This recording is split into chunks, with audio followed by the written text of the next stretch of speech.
Bueno, muchachos, hoy vamos a hablar de un síntoma, ¿sí? Y signo al mismo tiempo que nos preocupa. Este síntoma y signo que nos preocupa definitivamente no es el matrimonio, ¿sí? Que también nos preocupa, pero básicamente es el síncope, ¿sí? Vamos a hablar de síncope y para entender cuál es la fisiopatología del síncope, definitivamente la hipoperfusión cerebral transitoria es el mecanismo por el cual un individuo pierde su conciencia. No el conocimiento, porque el conocimiento es lo que ustedes pierden en el examen, la conciencia es lo que se pierde cuando alguien tiene un síncope. El punto central de esta pérdida de conciencia, definitivamente, es eh, estoy admitiendo gente, es la baja perfusión cerebral. Y esta baja perfusión cerebral se puede dar o por resistencias periféricas a la baja, es decir, que la presión sistólica de perfusión baje, o por un bajo gasto cardíaco. El síncope reflejo, el síncope normalmente neurogénico, vasovagal, o por hipersensibilidad del centro del nódulo carotidio, fundamentalmente se basa en reflejos inadecuados que generan vasodilatación muy marcada o cardioinhibición muy marcada. Esta situación va a generar un descenso importante en las resistencias vasculares periféricas y a su vez un bajo gasto cardíaco si el síncope es cardioinhibitorio, con lo cual si volumen minuto de frecuencia cardíaca por volumen sistólico yo bajo exageradamente la frecuencia cardíaca, voy a tener bajo gasto cardíaco que junto con las resistencias periféricas bajas, un reflejo inadecuado en un síncope que puede ser mixto, vasodepresor o cardioinhibitorio, voy a tener baja perfusión cerebral. Otro fenómeno puede ser que simplemente la reducción del gasto cardíaco se dé por una disfunción autonómica o por efecto farmacológico. Más de una vez un paciente asincopado por un exceso en la dosificación de sus vasodilatadores por hipertensión arterial o por daño estructural del sistema nervioso central. En este caso, el protagonista de esta hipoperfusión cerebral son las resistencias periféricas bajas, repito, por una desautonomía neurovegetativa, por fármacos o por daños del sistema nervioso central, como se ven, por ejemplo, en las disautonomías por Parkinson, ¿sí? Disfunción autonómica primaria o secundaria. Seguidamente, yo voy a poder tener una reducción de la perfusión cerebral, tanto por bajo gasto como por resistencia. Si yo tengo un retorno venoso reducido en un paciente excesivamente deshidratado o hipovolémico de cualquier origen, diarrea, sangrados, deshidratación, claramente esa depresión de volumen va a generar un retorno venoso inadecuado que me quede del lado izquierdo de la curva de Frank Starling, que el volumen sistólico baje, tenga hipoperfusión cerebral y por lo tanto pérdida de conciencia. Lo mismo en acumulación venosa periférica. Esto es típico del uso de nitritos, ¿sí? De donantes de óxido nítrico. Que hacen intolerantes estos fármacos. Por ejemplo, el nebivolol, un donante de óxido nítrico, la nitroglicerina, nitroprusiato de sodio y nitrato de isosorbida, que pueden generar síncope por acumulación venosa, reducción del retorno venoso, reducción del volumen sistólico por quedarme del lado izquierdo de la curva de Frank Starling, baja perfusión cerebral. Finalmente, los que más nos preocupan, aquellos que son de bajo gasto puro. Bajo gasto puro, básicamente cardiopulmonar, este bajo gasto puro dado por arritmias, dado por estructuras cardíacas alteradas, dado por situaciones mixtas entre ambas, y entonces aquí tenemos el síncope cardiogénico. Definitivamente, si hablamos del síncope, hay que definirlo. ¿Es o no es un síncope? Con lo cual, síncope es una pérdida transitoria de la conciencia y del tono postular, de inicio súbito, no es la pérdida de conciencia que puede dar, por ejemplo, una hiponatremia progresiva. Es de inicio súbito, rápido, ¿sí? Duración breve con recuperación espontánea completa causada por hipoperfusión cerebral global transitoria. Muerte súbita o síncope. Este es un problema que nosotros tenemos con frecuencia.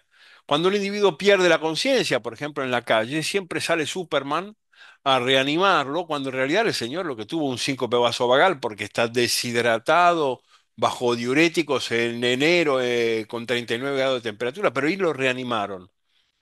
Y nos llega al hospital un paciente reanimado por muerte súbita, que en realidad tuvo un síncope.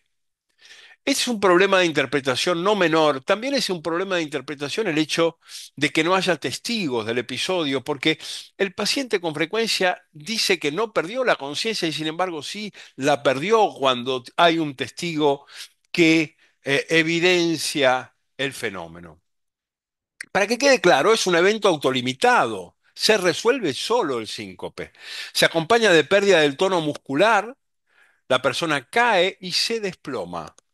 Esto es importante como objetivo, como elemento objetivo del síncope. El recupero es completo sin déficit neurológico posterior. Obviamente que las causas son diversas, neurales, ortostáticas, cardíacas, las vamos a ir desarrollando a lo largo de esta charla. El paciente puede presentar una pérdida transitoria de la conciencia irreal, ¿sí? Que el paciente nunca haya perdido la conciencia, sobre todo cuando hay testigos que dicen que el paciente pudo haber perdido o pudo no haber perdido la conciencia. Em, Puede haber efectivamente perdido la conciencia o no, o haber perdido la conciencia de manera no espontánea, de manera transitoria, pero ser un ataque epiléptico puede ser una causa psicógena u otros síncopes de causa rara. En el diagnóstico evaluatorio del síncope podemos tener un síncope cierto o un síncope incierto. Y en estos casos, en ambos casos, lo tomamos como cierto si es incierto y vamos a iniciar la estratificación de riesgo que vamos a desarrollar más adelante. En cuanto al acontecimiento sincopal, puede ser de bajo riesgo o de alto riesgo y fundamentalmente asociado a pródromos típico de síncope reflejo, es de bajo riesgo, después de una visión de sonido, olor desagradable o dolor, es de bajo riesgo, después de permanecer mucho tiempo de pie durante comidas o postprandial, desencadenado por tos, defecación o micción, al rotar la cabeza o presionar el seno carotidio, si el masaje del seno carotidio o el síncope óculo-cefalogiro, al levantarse desde supinación o sedestación. En general, estos síncopes los podemos considerar de bajo riesgo. De alto riesgo, mayor, nueva presentación de dolor torácico, disnea, dolor abdominal o cefalea seguida de síncope, síncope durante el esfuerzo o en supinación, palpitación, aparición rápida seguida de síncope. Y menores, de alto riesgo, pero menores, sin síntomas previos o con pródromos cortos, es decir, no es claramente prodrómico. Historia familiar de muerte súbita, cardíaca prematura, aunque el síncope haya podido ser un vasovagal en este paciente, o síncope en sedación. Entonces, el síncope si nosotros lo caracterizamos de bajo riesgo, probablemente reflejo situacional o ortostático puede recibir el alta directamente, que el paciente sea eventualmente seguido en su casa. Si la característica del riesgo del síncope es dudosa, no debería recibir el alta, debería ser observado en una unidad de observación al menos 6 horas y en función de esto decidir eventualmente el alta. Cualquier síncope de bajo riesgo o es internado directamente en unidad crítica o es pasado por una unidad de observación para posteriormente ser trasladado a su internación de área crítica. Y aquí está el problema. el síncope tiene un riesgo de mortalidad completamente diferente en función del mecanismo fisiopatológico que lo genera. Síncope cardiogénico, el 25% de mortalidad promedio al año tiene un síncope cardiogénico. El síncope no cardiogénico, un promedio de 8% de mortalidad al año y la mayoría tienen muchísimas menos que esta mortalidad. No podemos aislar en cuanto a la probabilidad diagnóstica y el riesgo del síncope al paciente de su edad en particular. Y vemos que este relevamiento hecho por el European Heart Journal hace unos años ya nos demuestra cómo si yo tengo pacientes de menos de 40 años, fundamentalmente el síncope cardiovascular es de 1,1 y el síncope reflejo es del 51%. Pero si tengo pacientes de más de 75 años, el síncope cardiovascular es del 16% y el síncope reflejo es importante, pero relativamente baja. Y aquí tenemos todo el spread en función del aumento de la edad. Es decir, un síncope en un individuo joven de menos de 40 años es a priori reflejo. Y un síncope en un individuo de más de 75 debe ser a priori tenido como cardiogénico. Básicamente, si hablamos de síncopes de alteraciones autonómicas, nosotros vamos a hablar de síncopes con un reflejo inadecuado que combinan las resistencias sistémicas bajas y el bajo gasto cardíaco en la generación de hipoperfusión cerebral.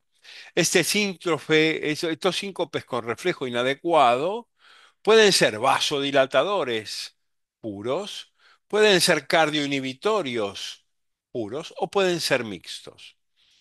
Los síncopes por alteración autonómica los podemos identificar como neuromediados o síncopes por hipotensión ortostática.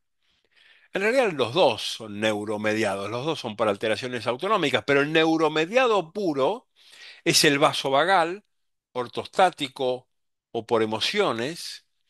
El situacional, este es un síncope que, por ejemplo, ocurre luego de estar en una cola, en un banco. Por seno carotidio, la hipersensibilidad de individuos que al tener un cuello de camisa estrecho o al recibir masaje del seno carotidio tienen síncopes de este tipo o de presentación atípica. En cuanto a los síntomas por hipotensión ortostática, es muy frecuente en la disfunción autonómica primaria o secundaria. En la secundaria es una manifestación frecuente en el Parkinson. Puede ser inducido por drogas o por estados hipovolémicos. En cuanto al síntoma reflejo neuromediado, vasovagal, situacional o síndrome del seno carotidio, el vasovagal es un síncope ortostático. Al paciente le ocurre normalmente de pie, mucho menos frecuente si está sentado. Puede ser un síncope desencadenado por emociones, miedo, pánico, instrumentación, el típico síncope del tipo que está en el odontólogo y pierde la conciencia simplemente cuando ve el torno. Fobia a la sangre, tipos a los cuales le sacan sangre. Pueden ser síncopes, entonces, vasovagales ortostáticos o emocionales, pueden ser situacionales. El individuo se sincopa al orinar, se sincopa al tragar o al defecar, al toser, después del ejercicio. Síncope situacional, atención, tras el ejercicio, después del ejercicio. Otros al reír, al toser, al tocar instrumentos de viento. Y agregamos a los síncopes reflejos el síndrome del seno carotidio sensible. En cuanto a los síndromes situacionales, hay una estimulación parasimpática, claramente al orinar, al tragar, al defecar. En cuanto a los síncopes tusígenos y de estornudo, lo que generan es, por un aumento de la presión intratorácica al estornudar, una reducción del retorno venoso importante, y en aquellos que son síncopes tras el ejercicio, hay un fenómeno de vasodilatación muy marcada. Otros, al reír, al tocar instrumentos de viento, se dan también por reducción del retorno venoso. Entonces, en cuanto al síncope, si yo intento explicar la causa de un síncope, tengo un síncope inicialmente inexplicado, fundamentalmente hago una ecocardiografía. En ausencia de cardiopatía estructural, voy a instrumentar algunos métodos complementarios de diagnóstico, como por ejemplo el TIL test, y vamos a ver cómo sigue el recorrido. Obviamente que si yo tengo un síncope inexplicado y el ecocardiograma resulta develar la existencia de cardiopatía estructural o sospecha de arritmias, la historia es otra y la vamos también a develar. Pero empecemos por este lado del algoritmo. El paciente, examen físico normal, electrocardiograma normal, ecocardiograma normal. Arranquemos por un TIL test, es decir, un estudio en el cual al paciente lo pongo en una cama oscilante, lo llevo a 60 grados durante 20 minutos, registro electrocardiograma, presión arterial y obviamente documento la presencia de síntomas. Normalmente el paciente no se desmaya, no pierde la conciencia en un estudio de TIL test. Pero fundamentalmente en las pruebas de basculación, tras respuestas positivas, la enorme mayoría son síncopes vasovagales, ¿sí? Entre el 65 y el 92% son síncopes vasovagales. Muy pocos síncopes cardiogénicos o arrítmicos en general son diagnosticados en una prueba de TIL test. Hemodinámicamente, la respuesta de un paciente sometido a una prueba oscilante puede ser de tres tipos. Y entonces tenemos tipo 1, una respuesta mixta, que se caracteriza por una presión arterial que reduce su sistólica por debajo de los 70 milímetros de mercurio, que puede tener una reducción de la frecuencia cardíaca mayor al 10% del basal, pero no menor a 40 latidos por minuto. Baja la frecuencia cardíaca, 10% del basal, pero nunca por debajo de 40. Este es el síncope mixto, probablemente el más frecuente. Luego tenemos la respuesta tipo 2, cardioinhibitoria. La frecuencia cardíaca sí aquí baja por debajo de 40 latidos por minuto por más de 10 segundos y se presenta asistolia, es decir, un barrido de monitor de asistolia de más de 3 segundos. Este es un síncope cardioinhibitorio. El síncope tipo 3 es posiblemente el más raro, es el vasodepresor, caracterizado por una reducción de la presión arterial de entre el 20 y el 30%, o descenso mayor de 30 milímetros de mercurio de la presión arterial sistólica. El paciente obviamente se sincopa en cada uno de estos modelos hemodinámicos. La frecuencia cardíaca en este no varía, incluso se puede acelerar, es decir, no menos de, no cae más del 10% y puede acelerarse. Este es un típico TIL test de tipo 1 mixto, en el cual yo tengo una discreta caída no más del 10%, no por debajo de 40, que tienen 40 de la frecuencia cardíaca, pero sí una abrupta caída de la presión arterial sistólica, ¿sí? Esto es un síncope de comportamiento mixto. En el síncope de respuesta cardioinhibitoria, obviamente voy a tener bradicardia por debajo de los 40 milímetros, de los 40 latidos por minuto, y en ocasiones voy a tener pausas de asistolia con duración de mayor de 3000 milisegundos, es decir, de más de 3 segundos. En cuanto a los tipos de síncope, fundamentalmente vemos que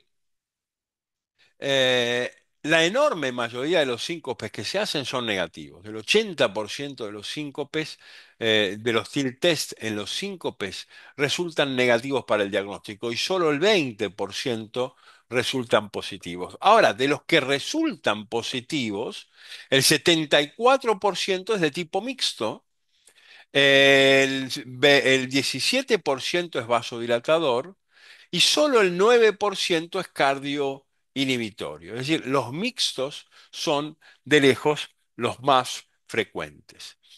En cuanto a la presencia de pródromos, y definimos pródromos como el cortejo sintomático de más de 10 segundos previo a la pérdida de conciencia, fundamentalmente el síncope tipo 1 mixto, ¿sí?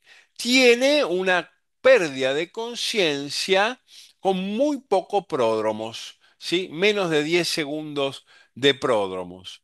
El cardio inhibitorio también, pero el de las disautonomías neuroadrenérgicas tienen sí mucho más pródromos, como el síndrome taquibradi. ¿Hola? ¿Hola? Y el visto que mañana rápido, Por entonces favor, yo casi apaguen el micrófono, gracias.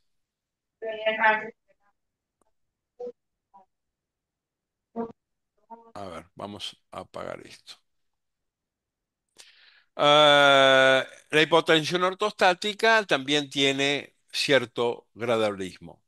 En cuanto a qué pacientes yo le indico una prueba basculante, un TIL test, en realidad no hay una indicación 1A, pero sí debe considerarse en mesa vascularte para los pacientes en los cuales se sospecha síncope reflejo, hipotensión ortostática, síndrome taquicardia postural ortostática, y aquellos pacientes mm, que tienen hipotensión ortostática en el TIL test, taquicardia postural, bradicardia postural, síntomas e hipotensión arterial, se los considera diagnósticos. ¿Preguntas hasta aquí? no. Bien. En cuanto al tratamiento de síncope, y estamos hablando de síncopes reflejos e intolerancia ortostática, el síncope vasovagal en general no amerita tratamiento, sino que la actitud del médico fundamentalmente es educar al paciente, ¿sí?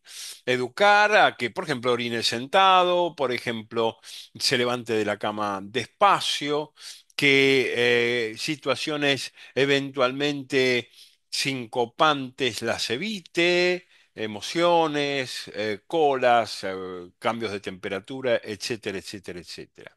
Y hay maniobras, Doc, también. Sí, de eso vamos a hablar. En cuanto a síncope reflejo, formación y medidas de estilo de vida es la única indicación clase 1, ¿sí? En cuanto a formas graves y recurrentes, a pesar de que al paciente lo educamos y demás, si yo tengo un vasodilatador furo, ya vamos a hablar, vamos a usar fluorocortisona o midrodrina con indicación 2B. Si el paciente tiene mucho pródromos, al paciente le puedo indicar maniobras de contrapresión, elevar los brazos, sentarse, evitar maniobras de valsalva. Eh, si los pródromos son muy, muy cortos, podemos hacer tratamiento guiado con Holter eh, y vamos a ver cómo. En cuanto a las formas de hipotensión franca, eh, hay que, primero que nada, plantearse si el paciente no está excesivamente tratado con vasodilatadores. Este es un problema y hay que suspenderlos. Y si se trata de un síncope vasoinhibitorio, definitivamente lo que vamos a tener que hacer con estos pacientes, sobre todo en pacientes más grandes, es la colocación de un marcapasos. Pero vamos a ver qué marcapasos y en qué pacientes. Entonces, síncope vasovagal, terapia básica, maniobras y estilo de vida. En caso de que el síncope se vea repetitivo, se pueden usar dispositivos de registro, tipo loop recorder, y entonces eventualmente, si es repetitivo, utilizar midrodine, a marcapasos, o ver y revisar el estado psiquiátrico del paciente y su tratamiento eventualmente antidepresivo. En cuanto al tratamiento de síndrome de reflejo, indicación 1A, se debe explicar a todos los pacientes el diagnóstico, tranquilizar al paciente, explicarle que de esto no se va a morir y asesorar sobre el riesgo de la recurrencia y la forma de evitar situaciones y factores desencadenantes. No hay ninguna otra indicación 1A en el síncope reflejo. Interrupción o reducción del tratamiento hipotensor, claramente debe considerarse las maniobras isométricas de contrapresión para los pacientes con pródomos menores de 60 años. Pero estos tienen indicación 2A. Bien, ¿preguntas hasta acá? No, No, Bien. Si hablamos de síncope por hipotensión ortostática, puede exacerbarse cuando yo a este paciente le doy un vasodilatador venoso, puede exacerbarse por el ejercicio, post ejercicio, repito y subrayo post ejercicio, puede presentarse después de la comida, hipotensión postprandial, después de un largo reposo en cama, por falta de ejercicio físico. La hipotensión ortostática inducida por fármacos es una posibilidad, por deflexión de volumen, sobre todo en pacientes que han presentado hemorragias, diarreas, vómitos, por disfunción autonómica primaria, causas neurogénicas no diagnosticadas, disfunción autonómica pura, atrofia sistémica múltiple, enfermedad de Parkinson, demencia del cuerpo de Lewis, o disfunciones autonómicas secundarias, como el caso de la diabetes mellitus, amiloidosis, lesiones espinales, neuropatía autonómica. Todos estos pacientes pueden presentar hipotensión ortostática, particularmente en las lesiones vinculadas al Parkinson. Lo que hay es un predominio del tono parasimpático sobre el parasimpático con una falta de tiempo en el ajuste tanto del retorno venoso del corazón al corazón derecho como de la frecuencia cardíaca en estos pacientes. Yo tengo pacientes con un tilt test positivo, puedo tener una respuesta disautonómica. En estos pacientes, fundamentalmente la fludrocortisona y la midrodina son fármacos utilizables. En cuanto a síncope vasovagal, con aumento de la frecuencia cardíaca, beta bloqueante, fludrocortisona, midrodina, y sin aumento de la frecuencia cardíaca también, exactamente lo mismo. Como ven, los recursos farmacéuticos que tenemos aquí no son demasiado amplios. La midrodina, el mecanismo de acción de esta droga se basa en la estimulación de los receptores alfa-1 adrenérgicos del sistema nervioso simpático. En Argentina se vende como Butrón, con comprimidos de 2,5 miligramos y 5 miligramos, también por gotas, ampollas inyectables, producidas por laboratorios Silesia Domínguez.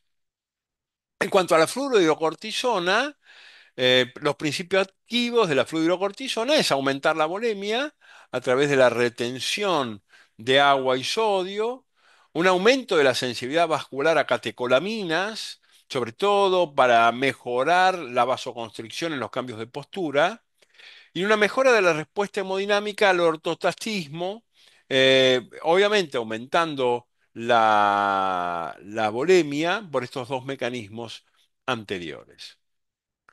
Bien. ¿Preguntas hasta acá? No, doctor. no. Avancemos.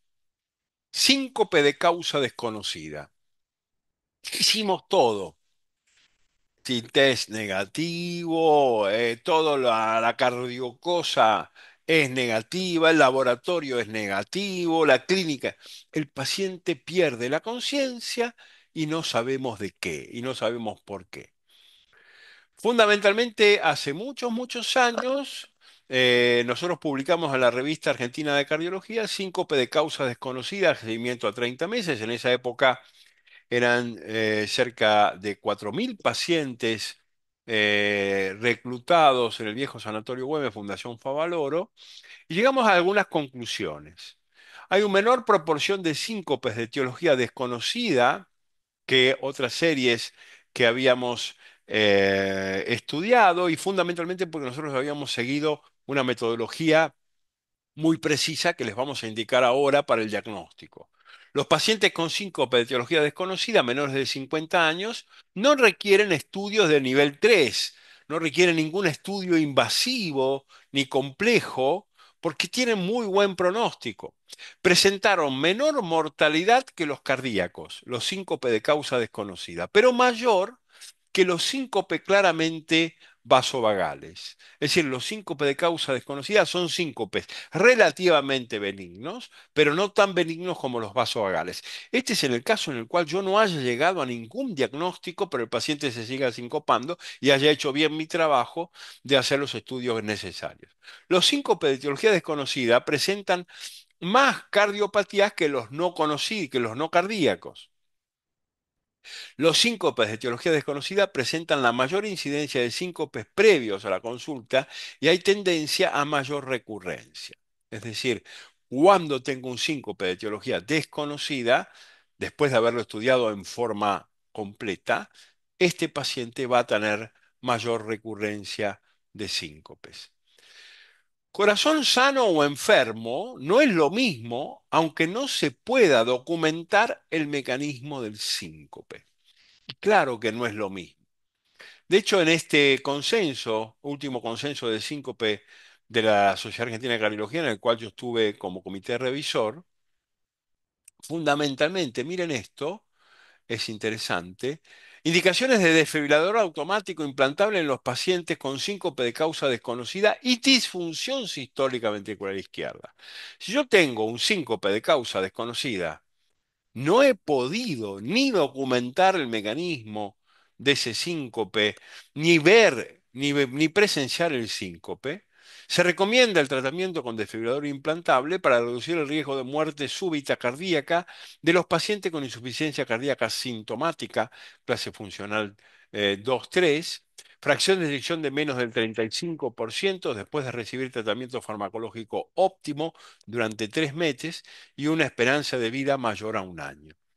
Aunque yo tengo un síncope de causa desconocida, menos de 35 de FEI, insuficiencia cardíaca estadio C en clase funcional 2-3, a ese paciente le pongo un desfibrilador. Básicamente, indicación de desfibrilador automático implantable para los pacientes con síncope de causa desconocida y miocardiopatía arritmogénica de ventrículo derecho.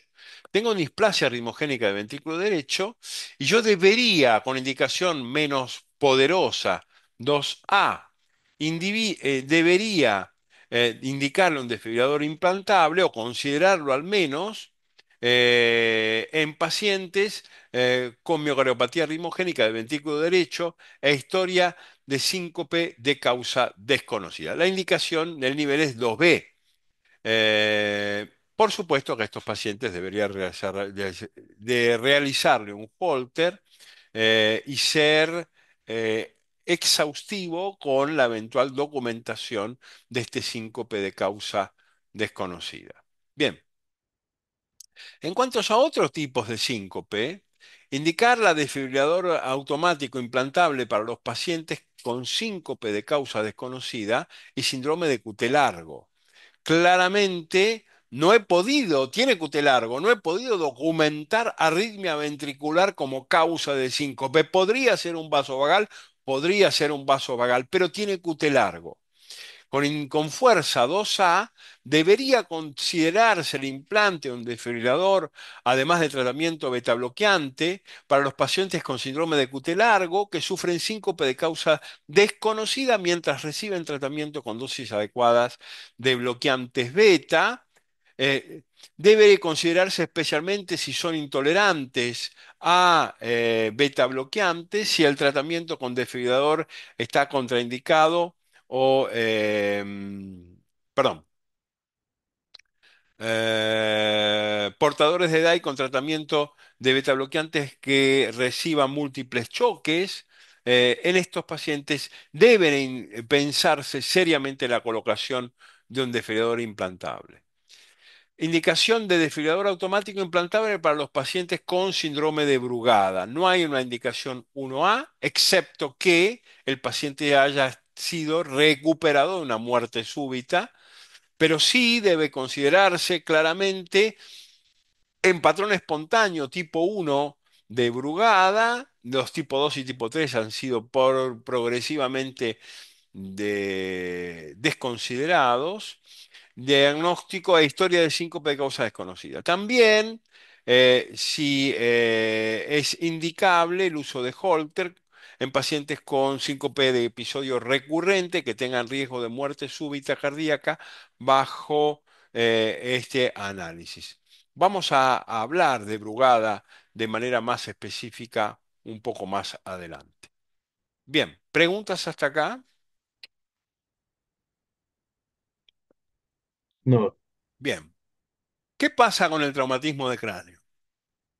Síncope y traumatismo de cráneo. Y acá cambia un poco la conducta del paciente sincopado, porque aquí la pregunta que nos tenemos que hacer, ¿esto es un síncope con traumatismo de cráneo o es un traumatismo de cráneo con pérdida de conciencia? ¿Qué fue primero? ¿El paciente sincopó y golpeó la cabeza o el paciente golpeó la cabeza y perdió la conciencia? En estos casos en particular, muy frecuentemente es difícil hacer la diferencia, porque el síncope, es decir, el traumatismo de cráneo con pérdida de conciencia, es una urgencia neurológica, ¿sí? Mientras que el traumatismo de cráneo como consecuencia de una pérdida de conciencia previa no lo es.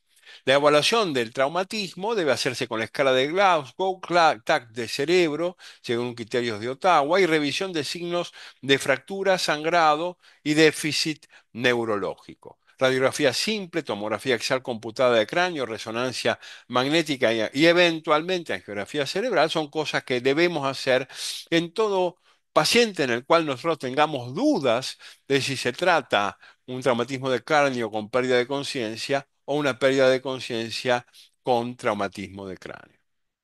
Bien, ¿preguntas hasta acá? No, Bien,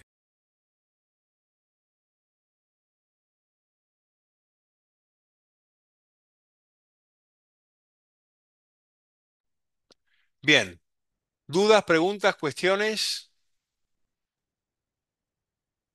¿Ninguna? no, Avancemos. ¿Cuál es la relación del síncope y el ejercicio? Fundamentalmente, tengo un atleta con síncope, por ejemplo, ¿sí? Un atleta perdió la conciencia. Y acá me importa mucho entender cuándo y cómo. Tengo que hacer una historia clínica completa, un timing del síncope en relación con el ejercicio. Esto es fundamental.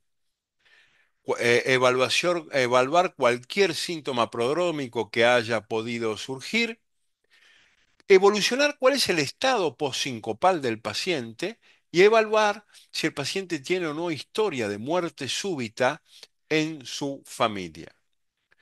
Entonces, si el síncope no tuvo ninguna relación con el ejercicio, en este atleta puede ser un síncope vasovagal o un síncope situacional y fundamentalmente lo hemos ya tratado. Ahora, si el síncope es durante el ejercicio, estoy jodido, porque los síncopes durante el ejercicio pueden ser por todas estas patologías, conmotio cordis, hipertrófica, coronarias anómalas, síndrome de cutel largo, Brugada, Wolf, miocarditis, etcétera, etcétera. Si el síncope es durante el ejercicio, estoy jodido. Si el síncope es post ejercicio, generalmente es ortostático, voy a hacerle las pruebas cardiológicas del caso y no voy a progresar demasiado. Pero en el caso de que se trate un síncope durante el ejercicio, no solo le voy a hacer pruebas de segundo nivel como electro, eco, ergometría, etcétera, etcétera, sino muy probablemente le tengan que hacer una resonancia, un PET-CT, angiografía coronaria y test genético. En la miocardiopatía hipertrófica, por dar dos ejemplos nada más, ¿sí?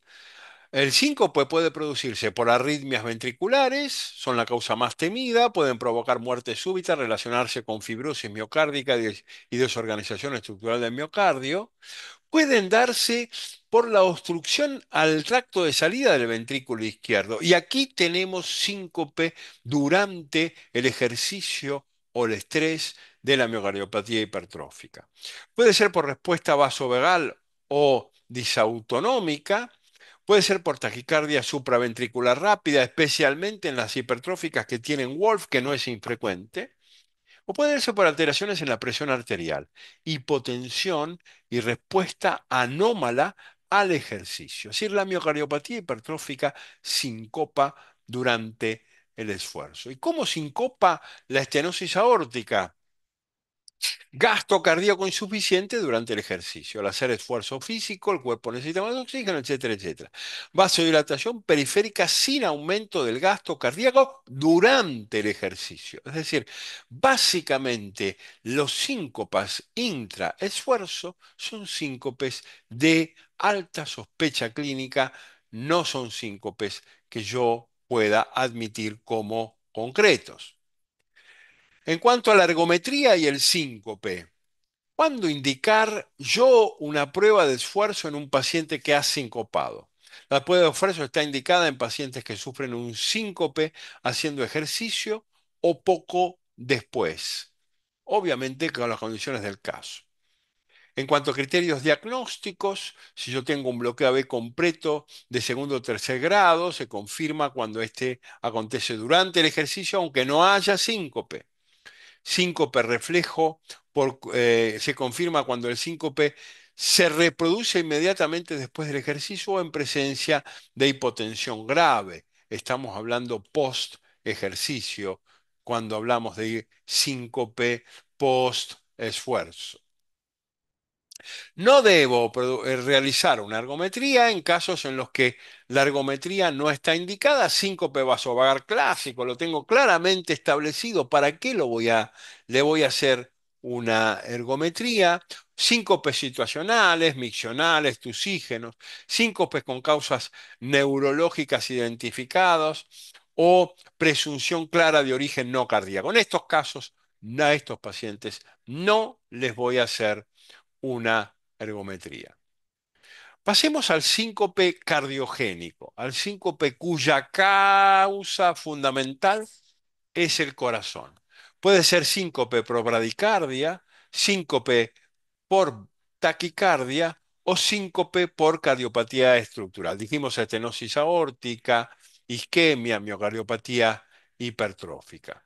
En estos síncopes hay bajo gasto cardíaco, ya sea por un tema de ritmo, por un tema estructural o compartido de ritmo y estructural al mismo caso. Ese bajo gasto cardíaco es el que me genera la hipoperfusión cerebral y obviamente termina haciendo que mi paciente pierda la conciencia. Puede ser por enfermedades estructurales cardíacas, estenosis aórtica severa, miocardiopatía, miocardiopatía hipertrófica, estenosis pulmonar severa, enfermedades de la anomalía de las arterias coronarias, hipertensión pulmonar primaria. Por disfunción miocárdica, miocardiopatía dilatada, miocarditis, por arritmias, bradiarritmias o taquiarritmias en general. Nosotros hemos publicado hace unos años en la revista italiana de cardiología estenosis mitral severa por mixoma como causa atípica de la pérdida de conciencia de origen cardiogénico. El electrocardiograma en el síncope, valores, básicamente bajo riesgo, electronormal. Un riesgo menor de mortalidad, pacientes con bloqueo AB de segundo grado, bloqueo AB de primer grado de tipo Movitz 1, es decir, de tipo Benkebach, bloqueo AB de primer grado con prolongación del intervalo PR, bradicardia asintomática leve, FA lenta, taquicardia supraventricular paroxística, preexcitación, intervalo QT corto, patrones de Brugada atípicos, onda T negativas en derivaciones precordiales derechas. ¿Esto tiene riesgo? Sí. ¿Es síncope cardiogénico? Sí. Pero tiene un riesgo menor, solo de alto riesgo en casos de historia compatible con síncope relacionado con arritmias. Criterios de mayor gravedad en el electrocardiograma. Isquemia miocárdica, bloqueo de segundo grado o mayor, FA lenta menor a 40 latidos por minuto, bradicardia con menos de 40 latidos por minuto o pausas de más de 3.000 milisegundos, bloqueo de rama, trastornos de conducción intraventricular, hipertrofia ventricular, TB sostenida, mal funcionamiento del dispositivo cardíaco implantable, un DAI, patrón de Brugada tipo 1, elevación del ST, complejo QT mayor a 460 milisegundos. Estos son los criterios que en un simple electrocardiograma me pueden decir que el síncope de este paciente es de alto riesgo y me obligan a un tratamiento invasivo.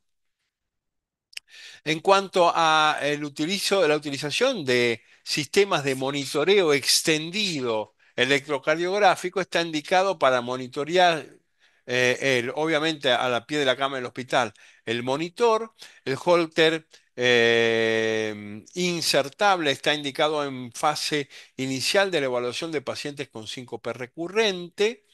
Las grabadoras implantables están indicadas en pacientes con características de alto riesgo.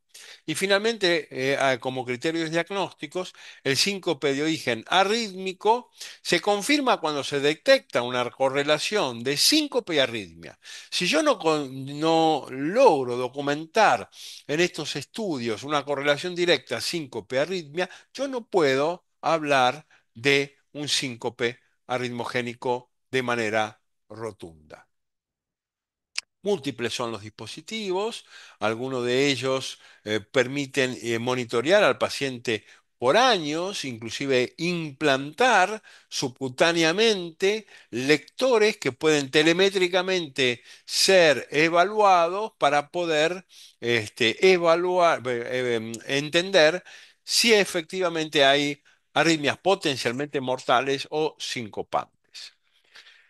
En cuanto al masaje del seno carotidio, este masaje del seno carotidio con frecuencia por abolición de la carga simpática en el paciente puede generar bradicardia, bloqueos AB de primer grado o a lo sumo bloqueos AB de segundo grado Movitz 1, es decir, de tipo Benkebach, pueden en algunos casos, cuando hay Benkebach establecido, generar mayores grados de bloqueo.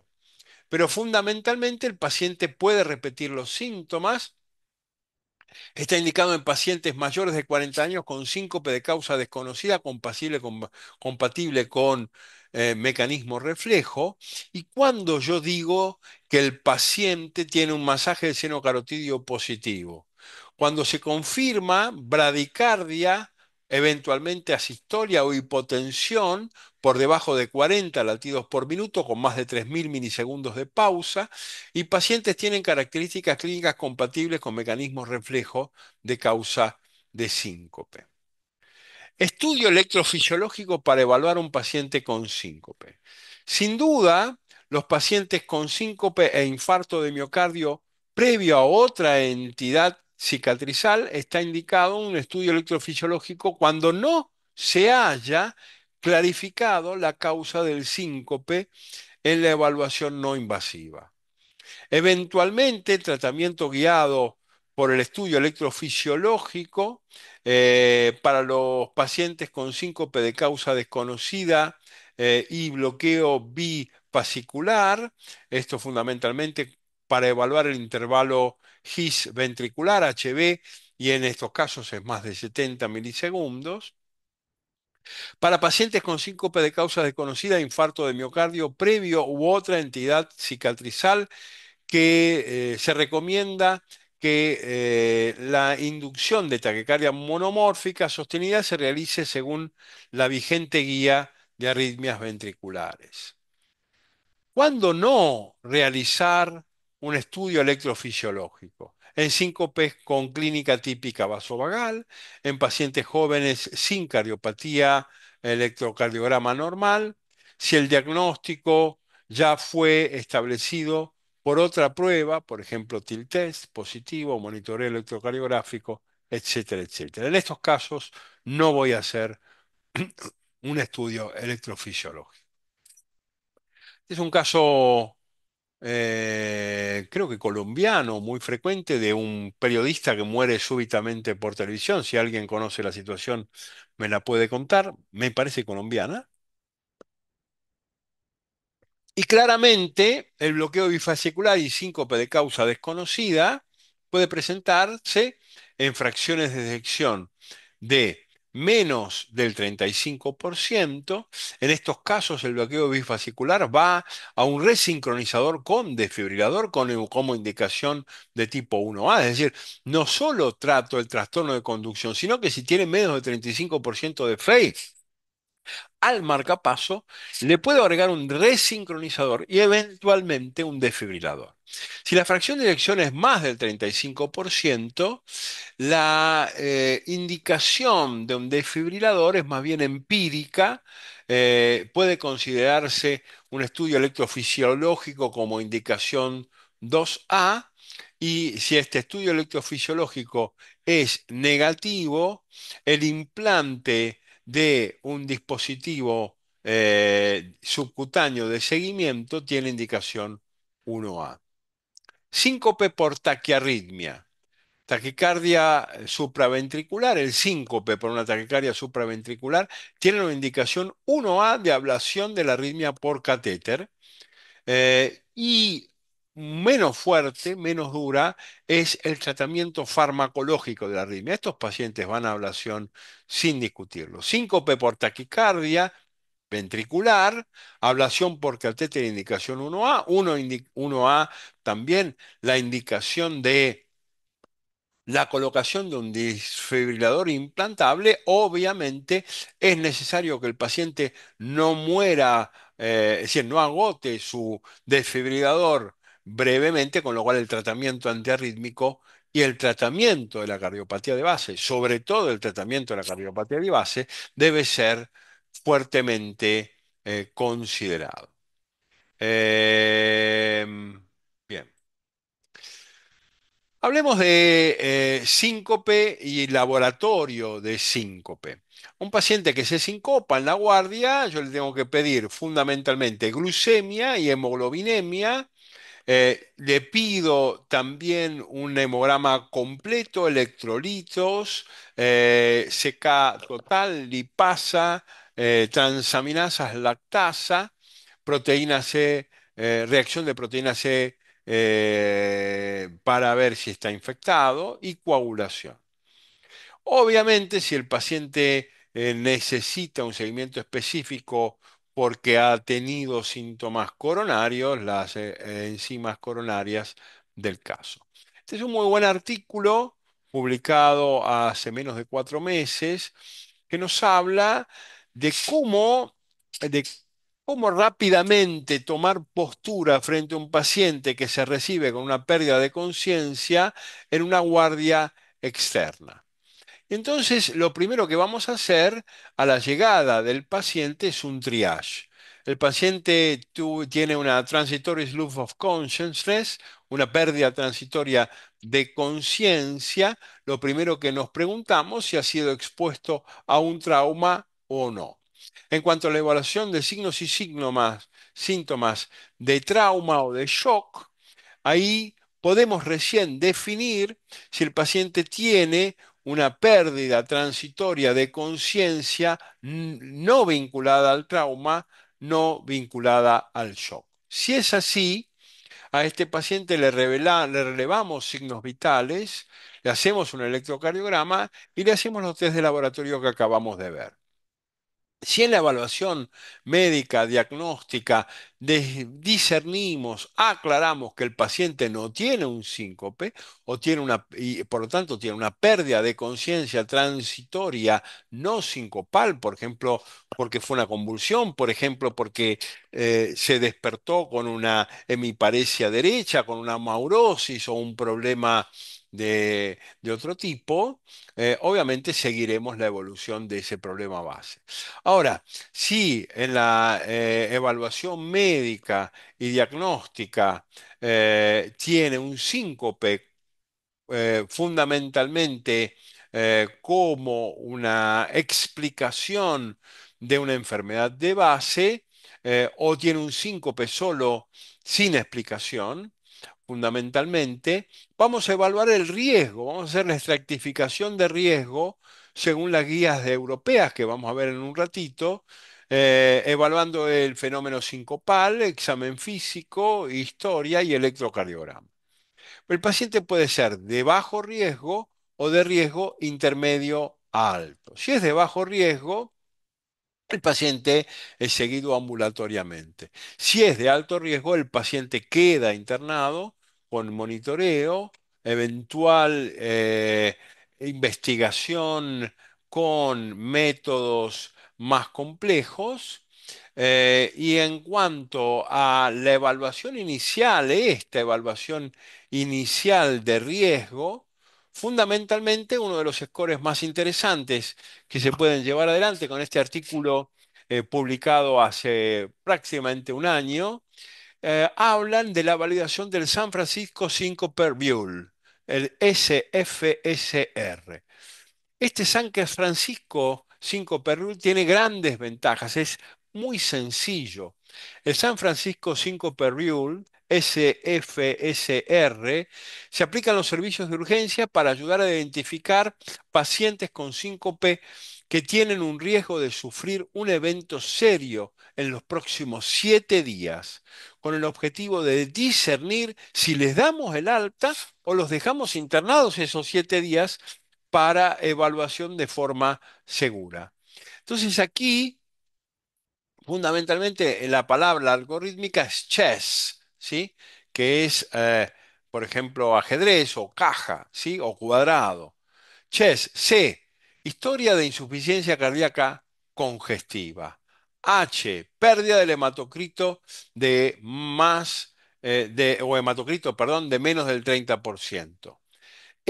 Electrocardiograma anormal. S, de dificultad para respirar. Y S, la segunda S, presión arterial sistólica fundamentalmente menor a 90 milímetros de mercurio en el triage. Como ven, es muy fácil. Historia de insuficiencia cardíaca, menos de 30 hematocritos, SG que no va bien, falta de aire y tensión arterial sistólica menos de 90. Se evalúan los 5 criterios de SFSR. Si el paciente tiene al menos un criterio, se considera de alto riesgo. Y a ese paciente no se le da el alta con al menos uno de los criterios que acabamos de ver. Al menos uno solo de estos 5 criterios permiten que consideremos al paciente de alto riesgo y entonces evitamos que a ese paciente le demos el alta. Bien, ¿dudas, preguntas?